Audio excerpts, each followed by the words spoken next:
சுட்டு வச்ச சப்பாத்தி எடுத்துக்கலாம். அந்த முட்டை தொக்கையும் நவுட்டிக்கலாம். இனி வந்து லஞ்ச் பேக் பண்ணிடலாம். Okay friends, lunch tiffin box எடுத்தாச்சு. இனி அது கூட சப்பாத்தி எடுத்து வச்சுக்கலாம். ஓகே, சப்பாத்தி எடுத்து வச்சாச்சு. அதுக்கப்புறம் முட்டை தொக்கை தனியாக எடுத்து வச்சாச்சு.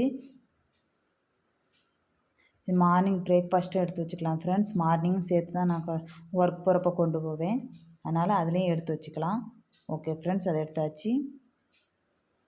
இனி வந்து முட்டை தொக்கையும் எடுத்து வச்சாச்சு. இனி அதை எல்லாத்தையும் க்ளோஸ் பண்ணிக்கலாம். ஓகே, இனி டிஃபன் பாக்ஸை லஞ்ச் பேக்கில் வச்சிடலாம். ஓகே, தொக்கையும் வச்சாச்சு. வேறு ஒரு வாட்டர் பாட்டில், அவ்வளோதான். இன்றைக்கி லஞ்ச் ஓவர். ஓகே ஃப்ரெண்ட்ஸ், இன்றைக்கி லஞ்ச் பேக்கிங் ஓவர். ஓகே, உங்களுக்கு இந்த வீடியோ பிடிச்சிருந்தா லைக் பண்ணுங்கள், ஷேர் பண்ணுங்கள், கமெண்ட் பண்ணுங்கள், சப்ஸ்கிரைபர் பண்ணுங்கள் friend. Thank you for all. Love you all.